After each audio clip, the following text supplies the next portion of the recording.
This question again, will you attend my online class? Yes sir, we will attend your class because we enjoy that class అనొచ్చు. కాబట్టి question ఫార్మాట్లో కూడా ఇవే రాస్తారు. క్వశ్చన్స్లో కొంచెం ముందుకు వస్తాయి. అయితే అది ఇప్పుడు నేను కన్ఫ్యూజ్ చేయాలనుకోవడం లేదు మీకు. క్వశ్చన్ ఫార్మాట్ ఇంకొక వీడియోలో చూద్దాం.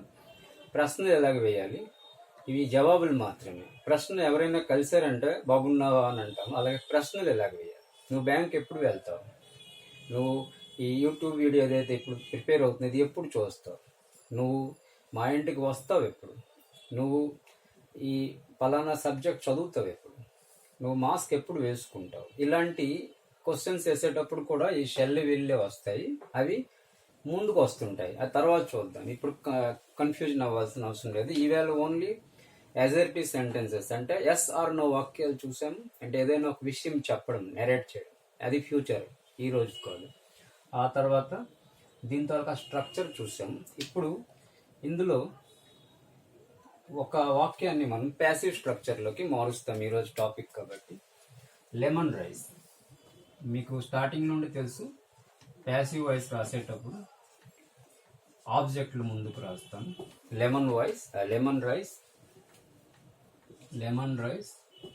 ఇక్కడ ప్లేస్ తక్కువ ఉంది కాబట్టి చెరిపేసి రాస్తున్నాను. ఒక్క వాక్యం ముందు రాద్దాం.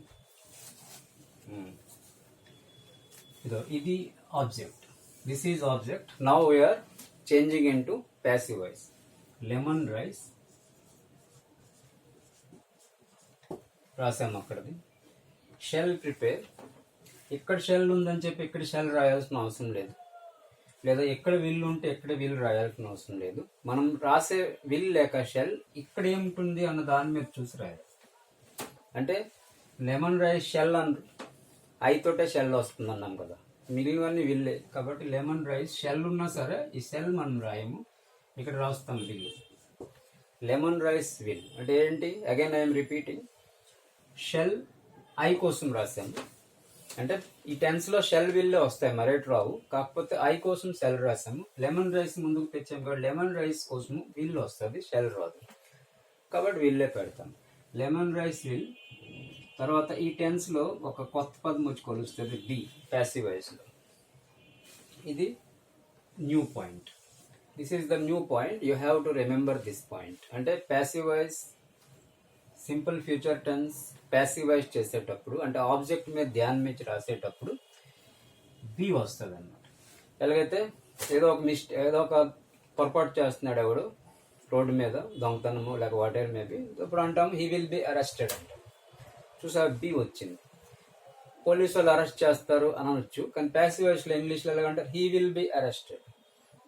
హీ విల్ బి, హీ రాసాము, విల్ రాసాము, బి రాసాము. He will be arrested by the police. By the police జనరల్గా మనం అరెస్ట్ చేసిన వాళ్ళు ఎవరు? పోలీసు వాళ్ళే కాబట్టి ఆ పోలీస్ జనరల్గా రాయరు. హీ విల్ బి అరెస్టెడ్ అంటే బి వచ్చింది ఇక్కడ, విల్ బి. ఇలాగా యూజ్లో మనం ఎప్పుడైతే యూజ్ చేస్తాము, యూజ్లో ఇలా రాస్తాం. లేకపోతే ఎవరో యూ విల్ బి కాట్, లేక your voice will be recorded.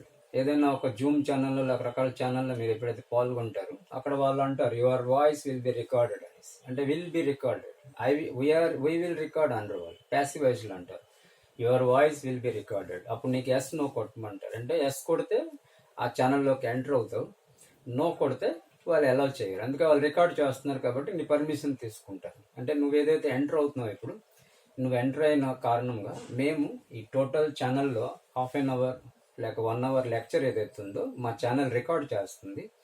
So record చేస్తుంది అన్నమాట చెప్పాలి కదా, ఎందుకంటే మనం ఒక మర్యాదకరమైన భాష ఆడకుండా ఏదైనా ఆడి వచ్చి పొరపాటుగా గొడవ పడిపోవచ్చు. సో అది రికార్డ్ అయిపోతుంది, ఇంటర్నేషనల్ ఆడియన్స్ మొత్తం అది చూసివచ్చు. కాబట్టి నువ్వు అనొచ్చు నాకు ముందేం చెప్పలేదు, ముందు చెప్పింటే నేను కొద్దిగా బాగా మాట్లాడింటుంది కదా. కాబట్టి అప్పుడు వాళ్ళు అంటారు this session will be recorded. So నువ్వు ఎస్ ఆర్ నో అంటే రికార్డులో నువ్వు కూడా పాల్గొంటావా, అప్పుడు ఎస్ కొడితే వాళ్ళు ఎంటర్ చేయనిస్తారు. అంటే ఈ టెన్స్ ఎలాంటి సిచ్యువేషన్స్లో యూజ్ చేస్తుంటారు మీకు ఐడియా కోసం నేను వాక్యాలు అక్కడక్కడ చెప్తున్నాను. ఎందుకు అంటే ఇంగ్లీష్ తెలుగు రాసుకొని వెళ్ళిపోతే రాదు. లాంగ్వేజ్ అన్నది చూడాలా, ఎక్కడ ఆ వర్డ్స్ ఆ సెంటెన్సెస్ యూజ్ అవుతుంది. అది కానీ మనం అబ్జర్వ్ చేయకపోతే మనకి ఆ టెన్స్ మీద కమాండ్ ఇప్పుడే కాదు, 50 సంవత్సరాల తర్వాత కూడా, 20 సంవత్సరాల తర్వాత కూడా, 30 సంవత్సరాలు రాదు. ఎంతవరకు అయితే నువ్వు ఆ కమాండ్ తెచ్చుకోవు, ఆ ధ్యానం ఇవ్వు. నువ్వు ఆ ధ్యానం ఇచ్చావంటే ఎక్కడ ఏ వాక్యాలు వాడుతున్నా సరే అది నువ్వు క్యాచ్ చేయగలవు అన్నమాట. It will be recorded. తర్వాత ఇప్పుడు ఈ టెన్స్ ఈ వాక్యం ప్రిపేర్కి ఏమో రాసాము V3 ప్రిపేర్డ్ బై మీ, ఐఏమో అయిపోతుంది మీ. నీకు ప్యాసివ్ వాయిస్లో ఇక్కడ ప్రతి ప్యాసివ్ వాయిస్లో ఇక్కడ V3 వస్తుంది. V3 అంటే V1 prepare, V2 prepared, V3 prepared. ఆ ప్రిపేర్డ్ తెచ్చాము ఇక్కడికి. అంటే విల్ వచ్చి బి వచ్చిన తర్వాత ఇక్కడ కంపల్సరీ రావాలా V3 రావాలి. ఇది అవుతుంది ఆబ్జెక్ట్. మనం ఆబ్జెక్ట్ ముందుకు పెట్టాం. సో మీకు కాన్సెప్ట్ ఇంతకు ముందు వీడియో నుండి కూడా తెలుసు ఏంటంటే ఆబ్జెక్ట్ ముందుకు పెట్టి ధ్యానం ఇచ్చి రాస్తే ప్యాసివ్ వాయిస్, సబ్జెక్ట్కి ధ్యానం ఇచ్చి రాస్తే యాక్టివ్ వాయిస్. ఎలాగైతే ఇందాక అన్నాం పోలీస్ విల్ అరెస్ట్ అనడం లేదు. ఎవడో దొంగడున్నాడు, పోలీసులు వాడికి అరెస్ట్ చేస్తారంటే అరెస్ట్ చేసిన వాళ్ళు ఎవరు? పోలీసు వాళ్ళు. పోలీసు వాళ్ళకి ముందుకు పెట్టి రాసాం పోలీస్ విల్ అరెస్ట్, అది యాక్టివ్ వాయిస్. మరి హీ విల్ బి అరెస్టెడ్, ఈ విల్ బి అరెస్టెడ్ అంటే వాడికి అరెస్ట్ చేస్తారు ఎవరు? పోలీసర్స్. వాడికి ముందుకు పెట్టాను, అది ఆబ్జెక్ట్ అయింది కాబట్టి అదైంది ప్యాసివ్ వాయిస్. ఇంగ్లీష్లో చాలా ఇంట్రెస్టింగ్ విషయం ఏంటంటే కొన్ని దగ్గరలో ప్యాసివ్ వాయిస్లే వాడతారు, యాక్టివ్ వాయిస్లు వాడరు. ఎలాగైతే ఈ విల్ బి అరెస్టెడ్ అక్కడ ప్యాసివ్ వాయిసే వాడతారు, యాక్టివ్ వాయిస్లు ఎప్పుడు వాడరు. పోలీసు వాళ్ళు వాడికి అరెస్ట్ చేస్తారు అనరు ఎవరు. ఈ విల్ బి అరెస్టెడే అంటారు, ఈ విల్ బి కాట్ అంటారు, ఈ will be caught red handed అంటారు, ఈ will be brought to the jail అంటారు, లేక యూ విల్ బి పనిష్డ్ అంటాను. ఇలా రకరకాలుగా ప్యాసివ్ స్ట్రక్చర్లో చాలా అందంగా వాడతారు. అదే తెలుగులోకి వచ్చేటప్పుడు మాత్రం నువ్వు అరెస్ట్ చేయబడతావు అని అను. This is the difference between Telugu language and English language. అంటే తెలుగులో మాట్లాడినప్పుడు ఇంగ్లీష్ ఎలాగైతే ఏ విల్ బి అరెస్టెడ్ అని సింపుల్గా పేపర్లో రాసిస్తున్నారు, అదే మాట తెలుగులోకి వచ్చినప్పటికీ అతను అరెస్ట్ అవ్వబడతాడు అని అన్నారు. అతనికి అరెస్ట్ చేస్తారు అంట, అంటే పోలీసు వాళ్ళు అతనికి అరెస్ట్ చేస్తారు, లేక అతనికి అరెస్ట్ చేస్తారు అంట. పడ్డాడు అని అంటే తెలుగులో యాక్టివ్ ప్యాసివ్ స్ట్రక్చర్లు చాలా లిమిటెడ్గా వాడుతుంటారు. బై ఫోర్స్గా వనిస్తుంటాం. ఎక్కడైతే అవకాశం లేదు, వాడలేము, మరొక ఆప్షన్ లేదు, అప్పుడు ప్యాసివ్ స్ట్రక్చర్లు వాడాల్సిన అవసరం వస్తుంటారు చాలా దగ్గరలో. అక్కడ కూడా ట్రై చేస్తుంటారు చాలామంది యాక్టివ్ స్ట్రక్చర్లు వాడడానికి. కాబట్టి రెండు లాంగ్వేజ్లకి సిమిలారిటీస్ ఎక్కడ లేవు, ఓన్లీ లాంగ్వేజ్ అంతే. కమ్యూనికేషన్ కోసం లాంగ్వేజ్ వచ్చింది. ఈసారి డిఫరెన్సెస్ చూడాలి. ఆ లాంగ్వేజ్లు ఎలా వాడుతున్నారు, ఈ లాంగ్వేజ్లు ఎలా వాడుతున్నారు, బెంగాలీ వాళ్ళు ఎలా వాడుతున్నారు, హిందీ వాళ్ళు ఎలా వాడుతున్నారు. ఈ స్ట్రక్చరల్ డిఫరెన్సెస్ కానీ మనం ఫైండ్ అవుట్ చేయగలిగితే లాంగ్వేజ్లో మనకి లాంగ్వేజ్ అన్నది చాలా వేగం వస్తుంది. అండ్ ఎస్పెషల్ ఇంగ్లీష్ లాంగ్వేజ్ చాలా వేగం వస్తుంది if we have that intuition, ఆ పవర్ అన్నమాట. ఇప్పుడు lemon rice will be prepared by me వచ్చింది. ఇదైంది ప్యాసివ్ స్ట్రక్చర్. ఇందాక ఏదైతే రాసామో అది కూడా నేను ప్యాసివ్ చేయిస్తున్నాను. My mother will cook lemon rice. My mother will cook lemon rice. Prepare దగ్గర కుక్ రాశాను. ఐడి వేరే అంటే చేంజ్ కోసం అంతే, రెండు అర్థం ఒకటే. సో ఇక్కడ వచ్చింది లెమన్ రైస్. ప్యాసివైజ్ చేస్తున్నాం. ప్యాసివైజ్ చేసేటప్పుడు ఏంటి రాస్తాం? ఫస్ట్ ఆబ్జెక్ట్ రాస్తాం లెమన్ రైస్. తర్వాత విల్లున్న సెల్లున్న ఇక్కడ మనం ఇది చూసుకొని రాయము. ఎక్కడే పదం ఉన్నది దానికి చూసి రాస్తాం. సో మై మదర్ కోసము విల్లే వస్తుంది, లెమన్ రైస్ కోసము విల్లే వస్తుంది. కాబట్టి ఇప్పుడు వర్క్ ఈజీ అయిపోయింది. Lemon rice will be. Cook తాలూకా V3 కుక్ రాస్తే తప్పు అయిపోద్ది, కుక్డ్ అవుతుంది. By my mother. So lemon rice will be cooked by my mother. ఎంత ఈజీగా మనకి ఈ సింపుల్ ఫ్యూచర్ టెన్స్ క్లియర్ అయిపోయింది. అట్ ద సేమ్ టైం దీని తాలూకా structure and at the same time ఎలాంటి సిచ్యువేషన్స్లో ఈ టెన్స్ వాడతారు అండ్ ఈ ప్యాసివ్ వాయిస్ వాడతారు అండ్ ఈ యాక్టివ్ వాయిస్ వాడతారు. ఒకేసారి అన్నీ క్లియర్ అయిపోయాయి మీకు. ఇప్పుడు కొన్ని మిస్టేక్స్ చూడు ఎలా చేస్తాం. ఐ షల్ ప్లేడ్ కబడ్డీ ఇచ్చామనుకో, కాంపిటేటివ్ ఎగ్జామ్ లాంటి దాంట్లో అనుకో, ఏదో పొడవ వాక్యం ఇస్తారు, అందులో మిడిల్ లేకపోతే ఒక మిస్టేక్ ఉంటుంటారు. ABCD అని ఇస్తుంటారు మీకు ఇంగ్లీష్లో. ఒక పెద్ద సెంటెన్స్ ఇస్తారు, సెంటెన్స్ ఇచ్చి చిన్న చిన్న గీతలు పెట్టి 4 పార్ట్లు చేస్తుంటారు. ABCD. ఏ పార్ట్లో మిస్టేక్ ఉన్నదో చెప్పమంటుంటారు.